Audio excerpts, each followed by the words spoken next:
Welcome to tonight's edition of Focus, and we take a look at the World Cup draw. It's France's lucky night. Les Bleus will have their eyes on the knockout phases. But Brazil has drawn the short straw and will face the so-called group of death with two teams that everyone wanted to avoid, Portugal and the Ivory Coast. Now, Spain are favourites and will face an easy first round of matches. Holders Italy look like they'll have a bit of a walk in the park, as should the Netherlands, who were undefeated in qualifying games. Now, the first game pits South Africa against Mexico on June the 11th, 2010. I'm now joined in the studio by our sports editor, Louis Massy. Now, Louis, let's take a look first at Group A, which is, of course, the group that France is in. Now, France are going to be fancying their chances against hosts South Africa. What do you make of France's draw? Well, I think they'll be very, very happy tonight because it's the best draw they could have possibly got, really, because they had a 1 in 8 chance of getting South Africa, the weakest team out of the first pot of seeds, and they duly got them. So Raymond Domenech will be very happy. Elsewhere, Uruguay and Mexico, well, it's difficult. The French played Uruguay in 2002 at the World Cup in South Korea. They could only draw 0-0 there. Mexico are a tough team. They've got Rafael Marquez in defence, the Barcelona defender, so they're going to be hard to beat, as will Uruguay. But I think that over the course of the 3 matches, the French will amass enough points to get through to the second round. So overall, a pretty lucky draw for France. I think they'll be pretty happy, yeah. And then we have Group B, and although Maradona wasn't allowed to be at the draw today because he's temporarily suspended for a foul-mouthed rant, he'll be chuckling to himself over there in Buenos Aires. Argentina will face South Korea, Nigeria and Greece. Now, what do you make of Group B, Louis? Who do you think, who are the favourites to qualify from that group? Well, Argentina, again, a bit like France, they've got a kind draw there. They weren't very impressive in qualifying. It went right down to their last match against Uruguay. But I think you're right, Diego Maradona will be pretty happy with that. They should have enough firepower with the likes of Lionel Messi and Sergio Aguero to see off the likes of Greece. Though Greece are a pretty solid outfit, they're 2004 European champions. Elsewhere, Nigeria, pretty unpredictable. You don't know quite which Nigeria is going to turn up, but with players like John Obi Mikel, they can't be discounted. While the South Koreans, they're guaranteed to run all night long. But I think Argentina, when push comes to shove, they'll have enough to get through there. OK, and now we can cross to our London correspondent, Benedict Pavio, for more on Group C. And that's, of course, the group that England is in. Benedict, thank you very much for joining us. We all know that you're a massive David Beckham fan, Benedict. You must be delighted this evening. England will face the United States in Group C. Is this a test for Beckham's special relationship with his adopted home, Benedict? Well, that's a whole other PR exercise, and I don't think I'll start speculating. Of course, there are English smiles, not only in South Africa, where, of course, like every other team, Fabio Capello, the England manager, is there, and, of course, as you say, the superstar David Beckham. But the important thing is to say that there will be 3 good matches, and England are delighted this evening. Unofficially, they are absolutely ecstatic. Officially, they're saying they're happy. All right, first match will be on the 12th of June. That'll be 24 hours after the kick-off, if you will, with South Africa and Mexico. So 12th of June, England will play against the USA in Rustenburg, and that will be a match at high altitude. Then its next 2 matches are, in fact, at sea level. The second match will be on the 18th of June versus Algeria. That will take place in Cape Town. I'm told England have never played Algeria. And the third match will be on the 23rd of June. England will play against Slovenia in Port Elizabeth. So here there is, as I said, delight. Fabio Capello officially said, not in a very Latin answer, but a rather British one, he was rather understated and said, not bad.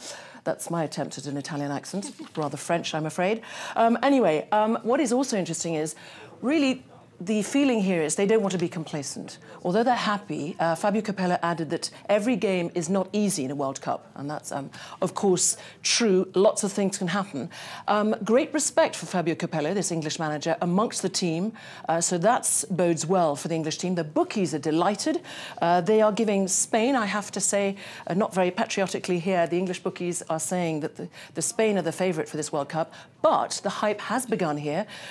England are 13-2 favourites. That could change, of course, but that is the prediction here.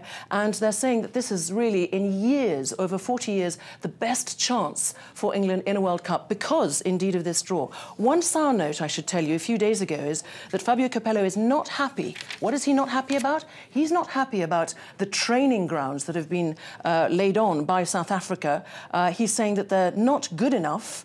On the plus side, Rustenburg, where the English, I should say, will be doing their first match, is very near where he wants to set up the English camp. So for the moment, looking good.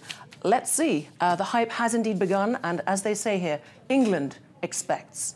Thank you very much, Benedict. Not bad, not bad. Benedict Pavio, our correspondent there in London. And now to Group D. Germany will be looking forward to its 17th appearance at the World Cup tournament. In Group D, Germany will face Australia, Serbia and Ghana.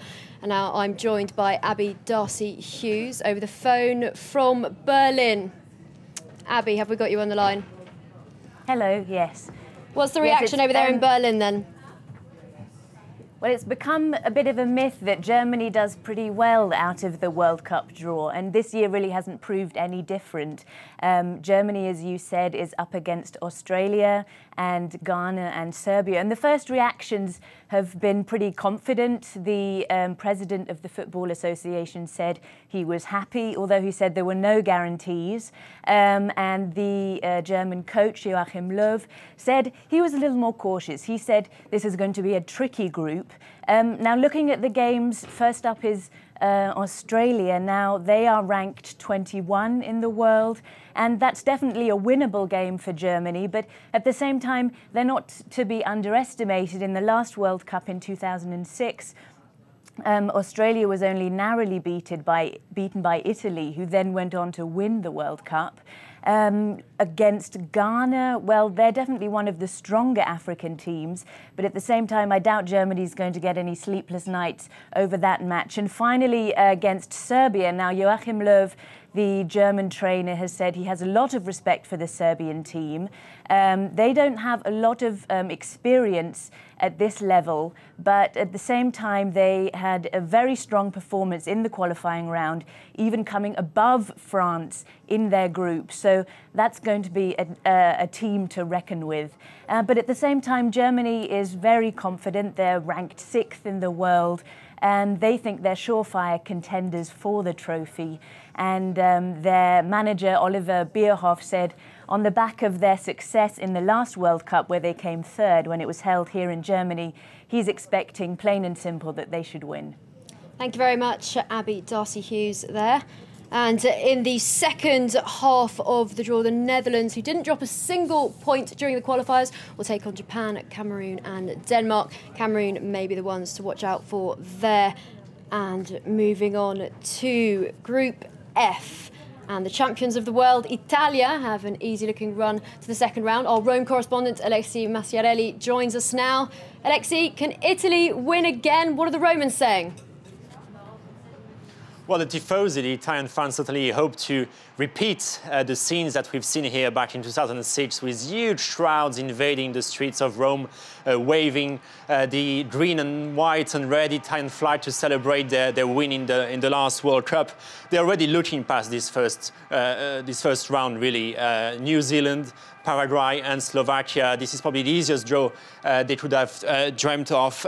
They've avoided the big European teams they were afraid of, France, Portugal and Serbia. They've avoided the African sides as well. So a pretty easy group, it seems, that will allow the world champions to get slowly into this competition. But Coach Marcello Lippi, who already led the Italian team in the previous World Cup, say, well, I'm not preoccupied, but let's be careful though, because a team becomes difficult when you think it's too easy to play against it. He mentioned the fact that Paraguay had a very good qualifying campaign in South Africa. Slovakia has a very good striker, Hamzic. He plays here in Italy for Naples and is one of the best strikers in the Italian league. Thank you very much for that, Alexi Masciarelli, our correspondent there in Rome. And now to the dreaded group of death. Brazil, Ivory Coast, Portugal and North Korea. Mark Burley joins us now from Sao Paulo. Mark, how worried are the Brazilians? Are they confident that they can take on the so-called group of death? Yes, Brazil are not really too worried at all. They don't think it's a group of death. Primarily what they have in their advantage is that you see the first couple of games are against the two weakest teams in the group. So they think they'll start with a bang against North Korea, which is perhaps the weakest team in the tournament. So they think they'll get off to a flying start in that game. Then they're up against the Ivory Coast. They know that the Ivory Coast have some good players, a lot of good players who play in Europe.